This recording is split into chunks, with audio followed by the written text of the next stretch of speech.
talking to myself. This is what you're needing, cause you know that Jesus is the reason for the season.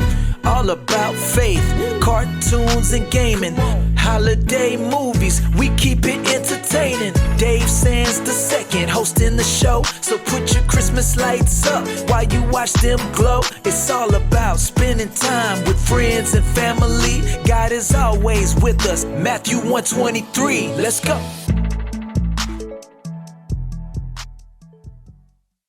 Mic check, 1, 2, 3, ladies and gentlemen, welcome back to another episode of the Talking to Myself. Hey, this is what you needin', cause you know that Jesus is the reason for the season.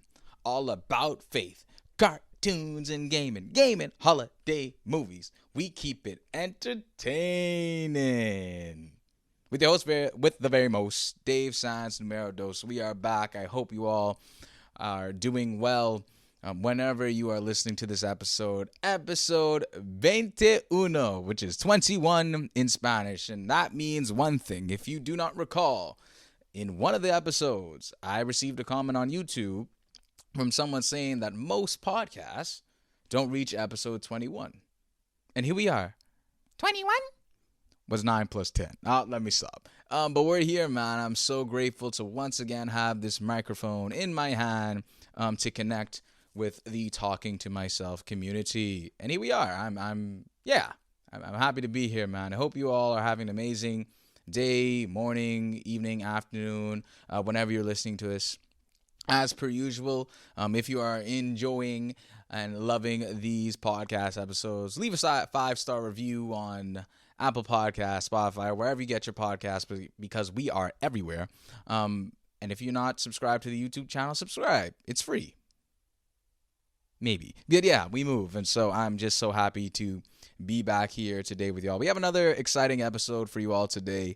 Did another poll. Gonna be talking about the Christmas story. Gonna be talking about a couple of things, man. I have an idea as to what I want to talk about today. And so we move.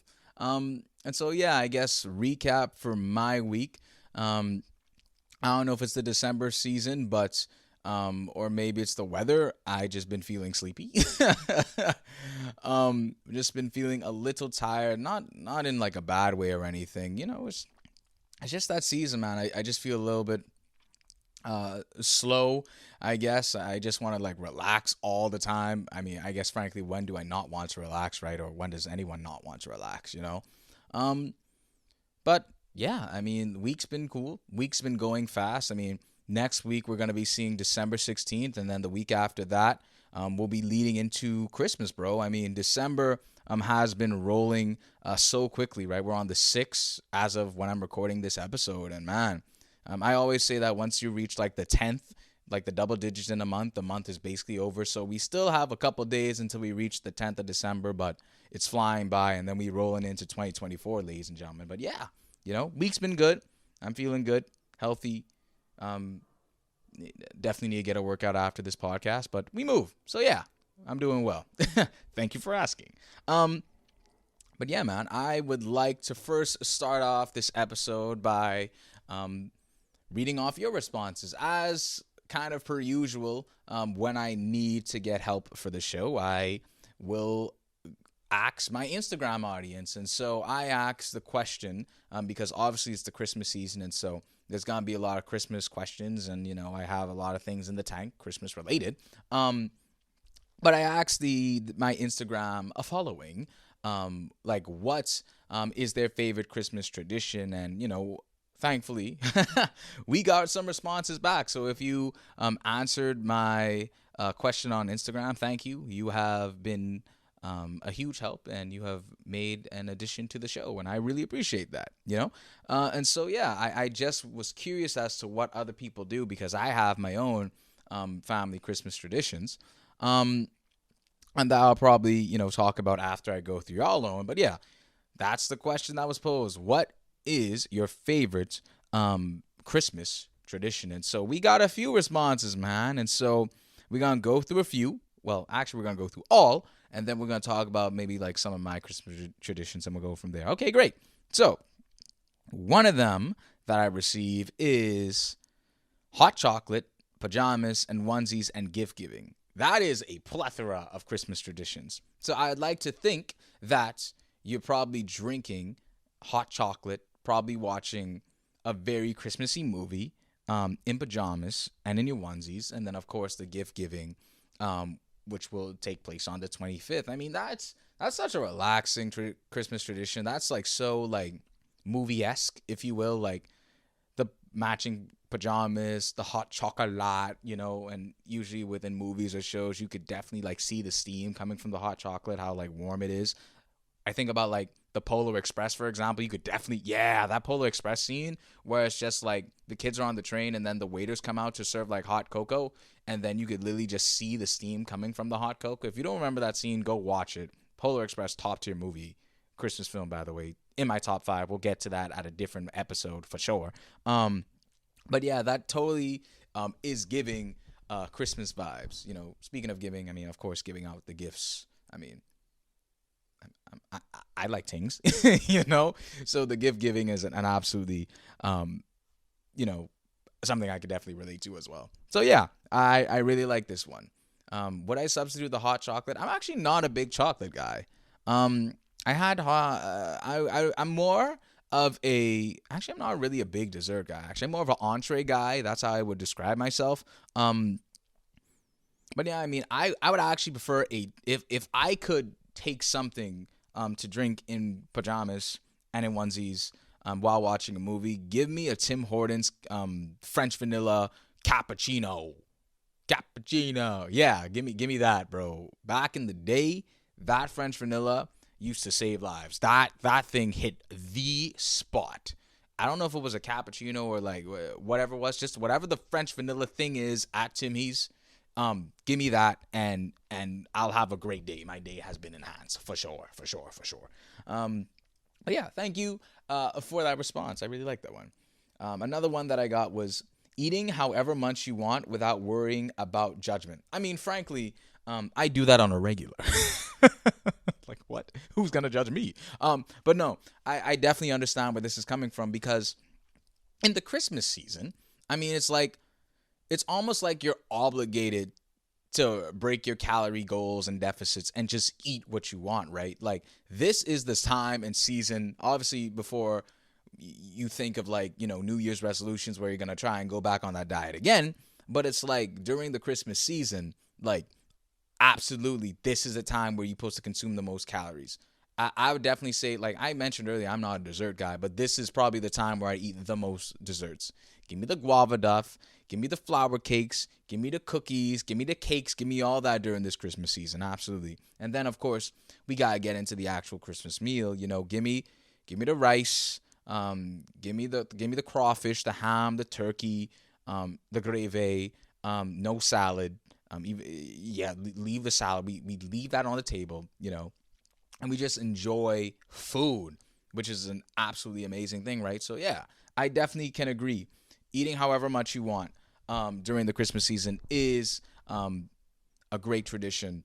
Definitely get a workout or two in, so you know you could balance that thing out, so you don't go into like, well, I guess personally for me, so I don't go into 2024 ballooned up. But yeah, we definitely like that one. Another one is setting up the tree with Christmas music in the background. Absolutely a fan favorite of mine. I mean, that's always a beautiful one. And actually, this kind of ties into a question that I was going to originally pose to my Instagram audience, which was, and I'm posing that to the listeners on the show here. Do you use a real Christmas tree or a fake Christmas tree? Now, hear me out here. Up to about 2020, my family used to get real Christmas trees.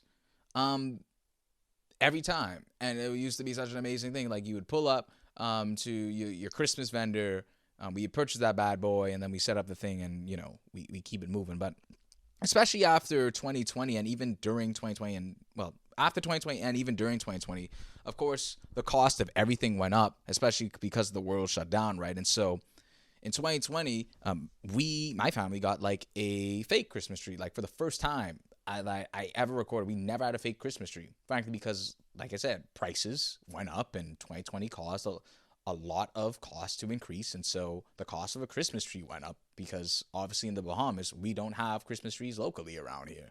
It's not in our climate. We have to import those things in, and then obviously the vendors have to pay like taxes and stuff on that. And so then they have to bump up their prices, and all that domino effect leads to higher costs to the consumer.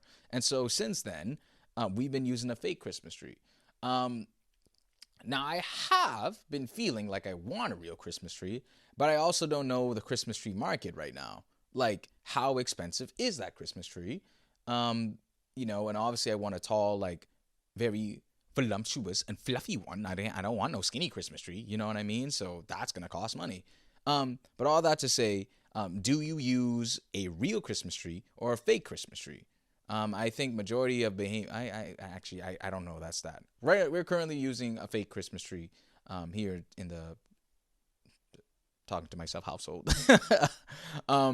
But I hope that one day prices kind of come back to like regular pricing so that we could kind of switch back to a real Christmas tree. Or I could get that spray that kind of smells like a pine cone, which, I mean, that could work, but like, will it really fill the void in my heart for a real Christmas tree? But we'll see, But setting up the Christmas tree with music in the background, lovely, beautiful tradition. Another one we have, and I have to kind of read this in the right order. Someone responded. It is their Christmas tradition is called something the Christmas pickle. And the Christmas pickle is a German tradition where a pickle ornament is hidden on a Christmas tree. Right? So it's like the first person to find that pickle ornament on the Christmas tree either wins an extra present or gets to open the first gift. In their case, they do the latter of that, which is to open the first gift, that's kind of cool. I wonder what's the background, like, history behind that. I didn't look it up, so I'm sorry. But that's such a cool tradition. I wonder how, I mean, Christmas tree is green, pickle is green. So I wonder, I guess, like, I guess you have to get like an outside party, right? Like maybe the mom or the dad has to hide it, and then the kids have to like search for it in that sense, right? So, I mean, that sounds like that can cause some havoc, especially like if you're trying to like run around a Christmas tree and just like look everywhere. But that's a cool tradition. I've never heard of the Christmas pickle before until now. But that's really cool though. This is why you ask questions, and this is why you talk to me, bro. This is how you learn and grow as a person. Christmas pickle, ladies and gentlemen. I wonder what that would be in the Bahamas. Christmas conch? Would that be something like that? I don't know. But we'll see. That's really cool though. I like that. Christmas pickle, ladies and gentlemen. Another one that we had is going caroling. Yeah, I mean, I'm not a big singer, so I don't necessarily go caroling. I went caroling one time, like with my youth group, way back when I was in youths. But I don't know. I guess the caroling gotta be for the singers, man, because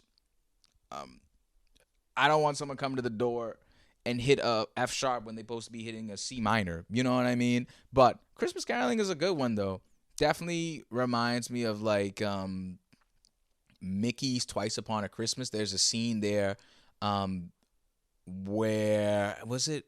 I think it was Donald Duck. I think there may have been some carolers in there. Yeah, there were some carolers in there. They were singing at a little venue. Yeah, there was. And that, I don't know why I'm on Christmas movie mode, ladies and gentlemen. My apologies, but yeah, Christmas caroling. That's a really good one too.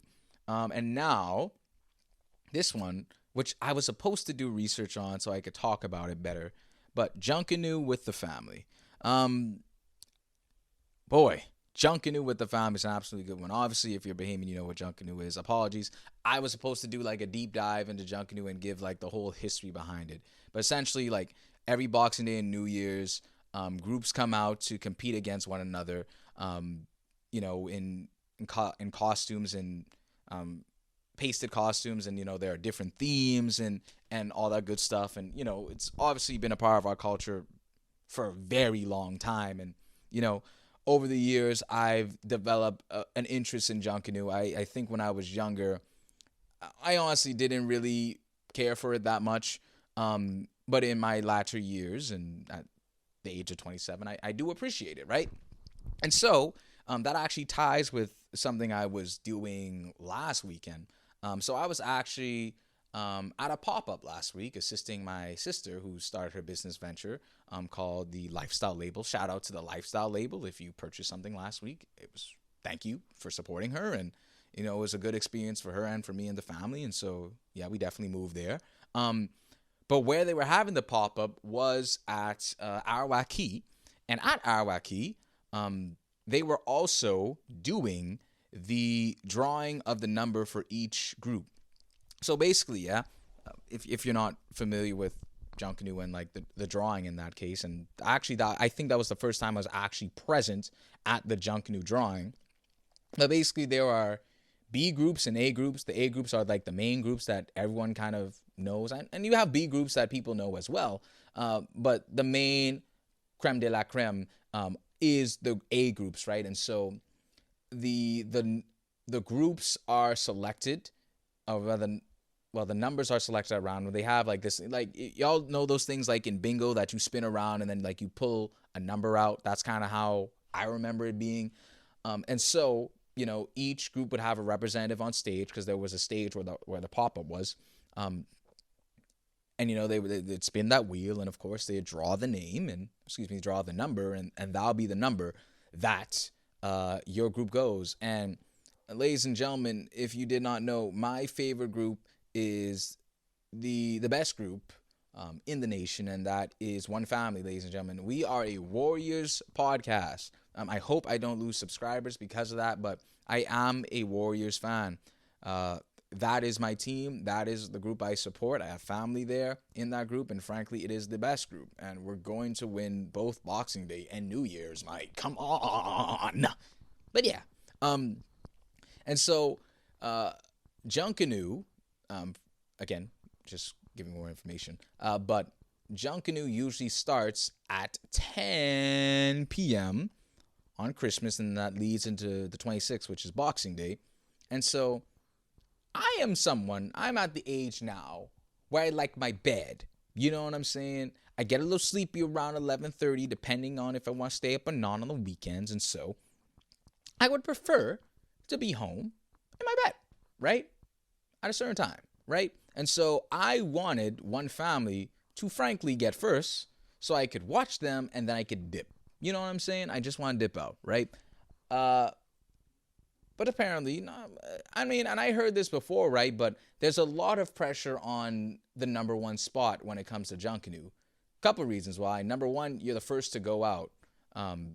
And if your group is not ready to go out, then you could lose points. And so I don't want One Family to lose any points. I want us to take all the points and then some. And so maybe it was a blessing that we weren't selected number one. So we were actually selected number 3, which is a beautiful spot because in that case, we don't have to have the pressure of going first and not being necessarily ready for that. But also for your boy who don't even want to be out there all night, I could go watch One Family. I can go enjoy my team, and then I could dip.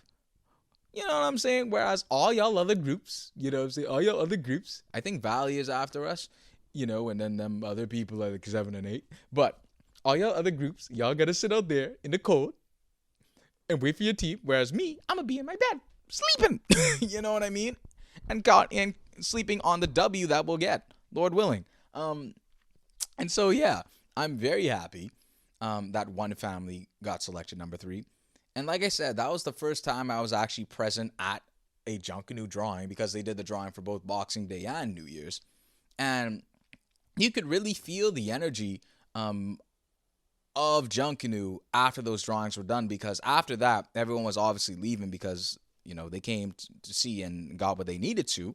But you could just hear the commotions there, like, yeah, but One Family got this year, no, Valley got this year, Rose Saxon got this year. So it's just like, I was just in the mix, kind of like walking around and like listening to what people, listening to the energy of how people felt about the drawing.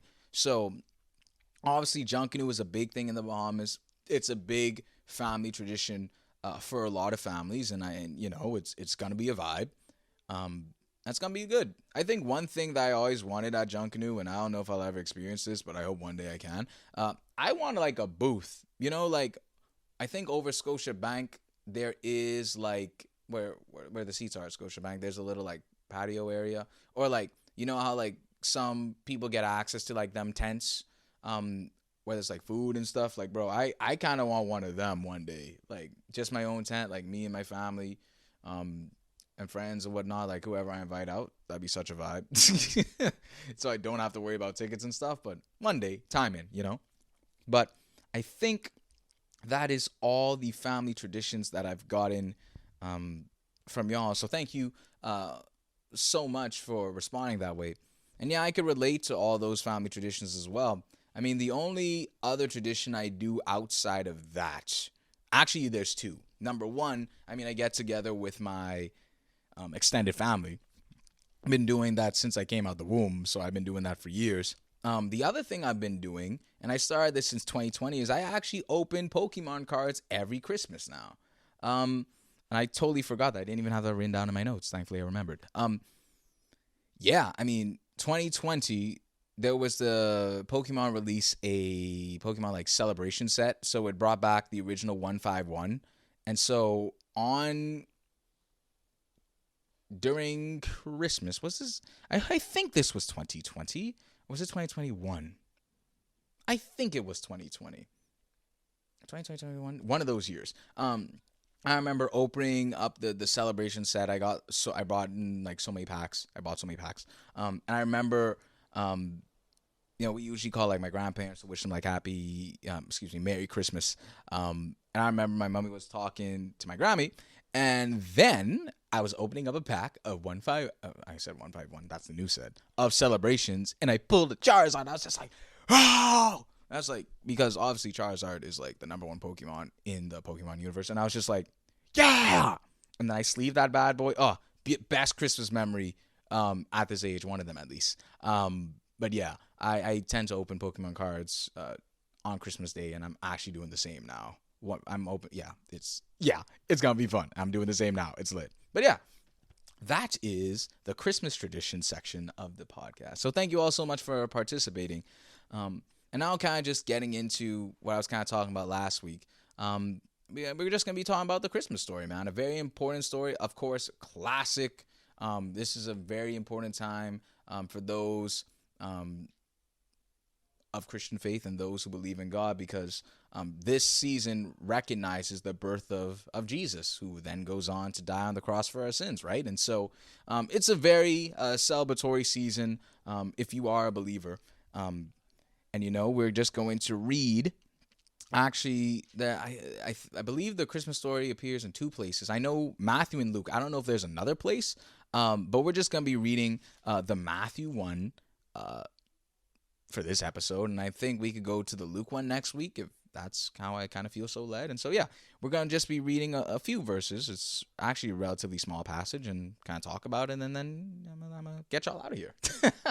But yeah, so we're going to be reading Matthew chapter 1, 18 to, let's just say 18 to 24. If I want to get into the visitors from these, because that's just the wise men. Well, not just the wise men, but that's chapter 2 in Matthew. So yeah, let's just say Matthew 18 to 24 right now. Reading from, of course, the New Living Translation. So we move, and here we go. So it says here, this is how Jesus the Messiah was born. His mother Mary was engaged to be married to Joseph. But before the marriage took place, while she was still a virgin, she became pregnant through the power of the Holy Spirit. Joseph, her fiancé, was a good man and did not want to disgrace her publicly, so he decided to break the engagement quietly. As he considered this, an angel of the Lord appeared to him in a dream. Joseph, son of David, the angel said, do not be afraid to take Mary as your wife, for the child within her was conceived by the Holy Spirit, and she will have a son, and you are to name him Jesus, for he will save his people from their sins. All this occurred to fulfill the Lord's message through his prophet. Look, the virgin will conceive a child. She will give birth to a son, and they will call him Emmanuel, which means God is with us. When Joseph woke up, he did as the angel of the Lord commanded and took Mary as his wife. But he did not have sexual relations with her until her son was born, and Joseph named him Jesus. Selah. That is the Christmas story, at least one version of it within Matthew. And I mean, like I said, it's such a very classic story. I mean, I grew up on this story for years, literally since childhood, right? Literally since I was born. And so, I mean, even reading it now, it's such a powerful story. I mean, even and when I was reading this morning, I was just thinking about kind of how Joseph was feeling, right? I mean, obviously it says he was a good man, and I ran a summarization in ChatGPT, and it says, Joseph, being a righteous man, planned to divorce Mary quietly to avoid public disgrace, right? Because they weren't married yet, right? They weren't married at all. Mary was still Joseph's fiance, so how would it have looked if Mary got him pregnant by like someone other than Joseph, right? Not the best look. And I mean, for Joseph to want to do that quietly and not embarrass Mary, I mean, that kind of shows the man that he is, right? I mean, we kind of live in a generation and a society where we want to like call out people, right? I mean, literally something like that would literally be on social media immediately, right? But Joseph didn't take that approach. He was really trying to protect Mary, even though, he was going through that, right? And it doesn't say like Joseph's like full on emotions either. It really talks about obviously his dream that he had, but I would like to think, that in some ways Joseph was, I mean, frankly confused, and maybe he was even a little hurt, right? Like, could you imagine, like, fellas, like your girl, your fiance, who you plan to marry, comes to you and says she's pregnant, and you're just like, how? How? It ain't for me, so how? And that's just such a crazy position to be in. I mean, I frankly don't know how I would react, right? Like, that would just sting, it would hurt. And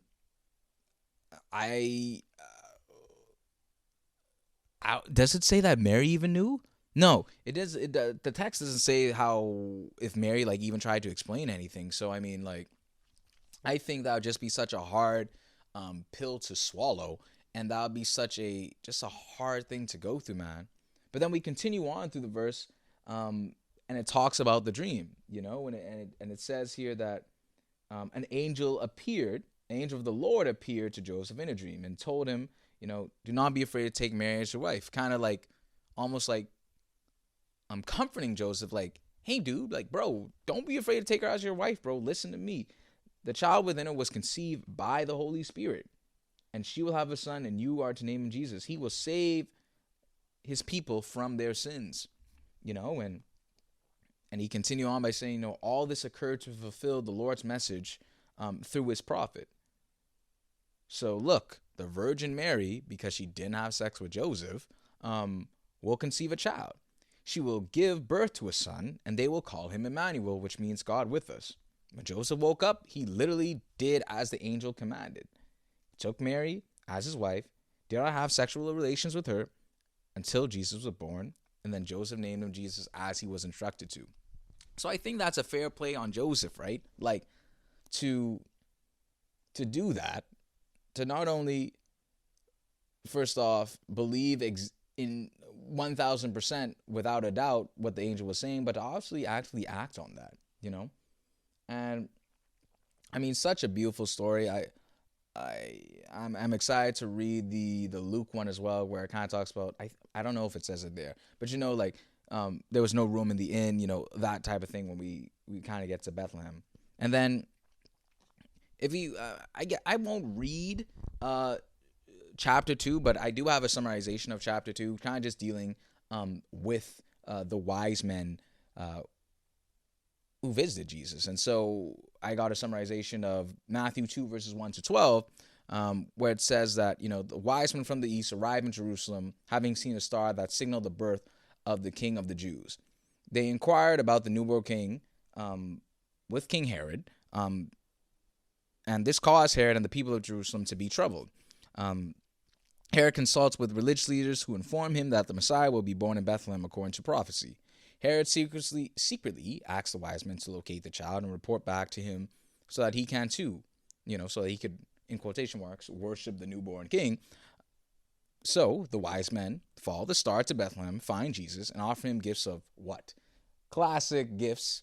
I mean, I've been hearing about these three things for years: gold, frankincense, and myrrh.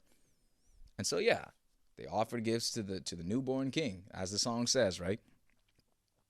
And so the wise men were warned in a dream not to return to Herod. So they did as they were warned in the dream. They departed for their own country by another route and avoided Herod's scheme. I didn't get to the story of Herod, so apologies for that. I can't give much context until I actually kind of study it, if you will. But that's the Christmas story, man. That it's such a simple, beautiful story that means so much to the believer. Like, a child is born to save us, born of the Virgin Mary, and then he's gonna go on to die on the cross for our sins, for you and me, man. The greatest gift of all time, outside of anything that we are going to receive this Christmas season. We already have the greatest gift in Jesus Christ, and so that's an absolute blessing, So, yeah, and it's a exciting season. This is my favorite time of year for so many reasons, and such a blessing to know that we already have the greatest gift of all time. So with that being said, I think I'm going to leave it there, man. I'm very grateful to all of you for once again tuning into another episode of the Talking to Myself podcast, man. Of course, been enjoying it. Trying to finish this year strong as I can with putting out episodes and just with everything in my life and excited for the future. But right now, focus on the present. So thank you all so much for listening. I hope that you continue to have a great week or weekend or wherever you're listening to this. Can't wait to see you all next week. We got some things cooking, have some ideas. Maybe there'll be some exclusive YouTube videos coming out soon. And that's why you got to subscribe. And so, yeah, it's going to be a really good time this Christmas season. So until next time, until I see you all and hear from you all, I'll talk to you guys later. And, of course, as always, we move!